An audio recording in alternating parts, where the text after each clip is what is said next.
Welcome to part 12 of our series on building a Zelda-like game in Phaser 3. In this video, we'll bring our spider enemy to life by adding simple AI movement and animations, making it patrol and react dynamically in our game world. If you're new here, this is part of a full series where we create a Zelda-inspired game from scratch. Check out the playlist link in the description to start from the beginning. Alright, let's jump in and give our enemy some intelligence. Next, for our spider enemy, we're going to work on implementing a very basic AI, where we're going to have our spider just scurry around our level. Our spider is going to choose a random direction, and then move in that direction for a set number of seconds, and then it'll pause, and then change direction and then move in that other direction. And so to add in this functionality, jump over to our spider class. In our constructor, after we create our state machine, we're going to add a new phaser time event that will be triggered after a set number of milliseconds, which will be our trigger to start moving our spider around our game. To do that, we'll reference we'll reference our scene that our game object is tied to, we'll reference our time for our clock plugin, and then we're going to do add event. So now for our event, we need to pass in our configuration, and primarily for this is how long we want to wait before we trigger our callback. So for this, we're going to add in a delay, and for this, we want this to be a little bit random, so we're going to do phaser.math, and we'll do between. And so now for our min and max values, let's do 500 milliseconds, and then we'll do 1500 milliseconds. Next, we need to provide our callback, and so for our callback, we're going to add a new method to our class, and so we're going to do this, and we'll do change direction. Next, we'll provide our callback scope. We'll reference this for our spider instance. Now finally, we want this to be a one-time event, so we're going to set loop, and we're going to set it to be false. So now let's add our change direction method to our class, and so we'll have our private method. We'll do change direction. Now for this method, we won't return anything. So now when our change direction method is called, we want to wait a number of milliseconds, so then that way our spider will pause before it starts moving in our other direction. To do that, we're going to use our scene.time again, and now we're going to do a delay call method. Now we can provide how many milliseconds we want to wait before we do this delay call, and so we're just going to do 200 milliseconds.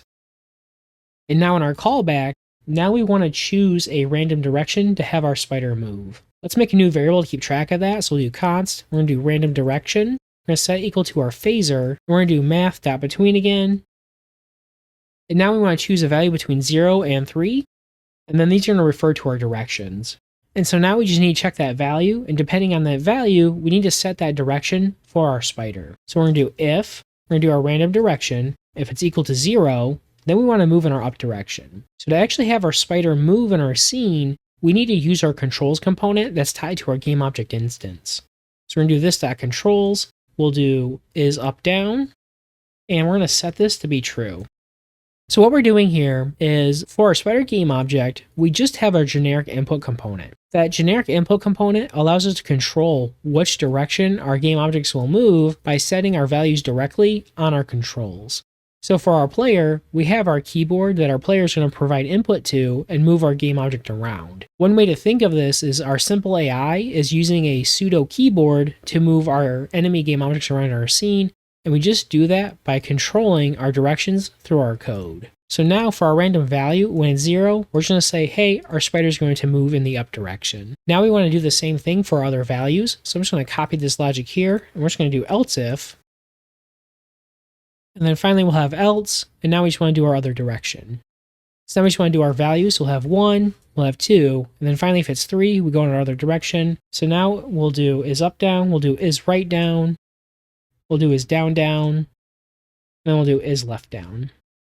So one last change we want to do on change direction is we want to reset our controls when our callback is first called. So we'll do this.controls, we'll do reset, and now we'll do save. And so if we want to test our code, we need to call our update method for our spider class. To do that, let's jump over to our game scene. Let's add in our update method for our scene.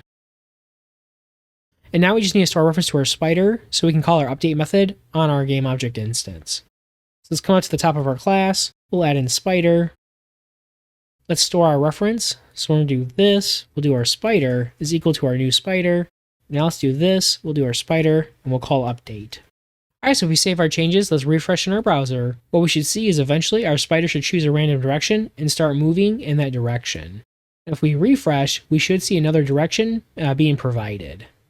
So now we have our base code working. Back in our spider class, after we do our time delayed call here, we need to add another time event to call our change direction, so then that way our spider will keep changing direction in our scene. To do that, I'm just going to copy this line of code here where we do our add event. So in our delayed call here, after we update our controls, let's go and paste that in. And now for our callback scope, we want to do this. All right, now if we go ahead and save, all right, so if we refresh, what we should see now is our spider should start moving. After so many milliseconds, it pauses, moves in another direction, and now it repeats that pattern. Nice. So now we have our base code working for our spider movement pattern. We want to update our spider game object to actually rotate in the direction that our spider's moving. Another thing we want to fix is we want to keep our spider within the bounds of our current scene. And so to make that quick change, if we go to our game scene, after we create our spider, we can do this, we'll reference our spider, and then we'll call set collide world bounds. And we'll pass in true. Alright, so what this method does is this makes it so that our physics body for our game object will collide with the bounds of our current game. So now what will happen is when our spider reaches the edge of our game scene, it'll stop moving and won't be able to move off our screen. So now to address the issue of having our spider game object face the direction that it's moving, we need to use our direction component. So on our direction component, we have this callback that we can provide, and after we change our direction, we can then listen for that callback and then rotate our spider's game object body. So unlike our player, where we have different frames for facing our various directions, our spider only has one direction, it's always down. And so in our code, we're going to need to update it so we can rotate our game object's body to face in the direction that we're moving. And so now to provide this callback for our direction change, we're going to add a setter to set this callback on our component. So let's add in set. We'll do callback. It's now for our arguments. We want to provide our callback. So we'll do callback, and then we're going to set our type to our type up here.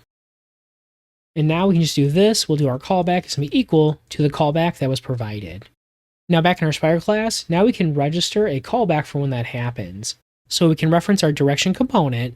We'll call callback, and now we want to set this to a new callback. And so we'll have our direction, which will have our type direction. And so now when this is called, we're going to have this call a new method on our class. We'll do this. We'll do handle direction change.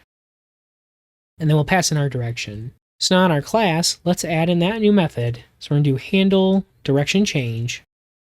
We'll have our argument of direction, and we won't have this method return anything. And now based on the direction we receive, we want to rotate our game object to face in that direction. To do that, let's add in our switch statement. We'll switch over our direction. And so for our first case, we'll have direction.down. And so we'll do this, we'll do set angle. And so we'll do 0 degrees for our angle. And now we'll do break. And now we just want to do our other directions. So we're going to copy this. We'll paste it 3 more times. And so we'll have up. And then we'll have left and right. It's now for our values. When we're facing up, we want to rotate our game object in the other direction. So we're going to do 180 degrees. When we face left, we're going to do 90 degrees. And then we'll do 270 when we face right. Finally, let's add in our default statement.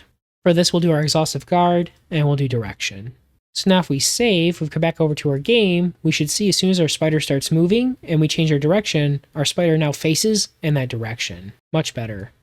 So now that we have our basic movement working, we're just going to move some of our values here from our class into our config file, so then we have all that in one location. So let's open up our config.ts file. And so while we're here, let's turn off our logging, since while our spider's moving, we keep logging out all that information. And now let's add in some new values for our spider. So I'm going to copy this line of code here, we'll paste it, and so we're just going to do enemy spider, and for our first variable, we'll do change direction delay min. And so this will be our 500 milliseconds. Let's copy this, we'll paste it twice, and now we'll have a delay max, and this will be our 1200 milliseconds, this will be our 1500 milliseconds, and now we'll have delay, and we'll do wait, and this will be 200 milliseconds. Now back in our spider class, we can update our references, and so let's go to where we have our 500, we'll have our min value, now we'll have our max value, and now we just want to come down to our change direction, and we want to update our value here. So we save our code, our spider should still move around our scene, and everything should still be working.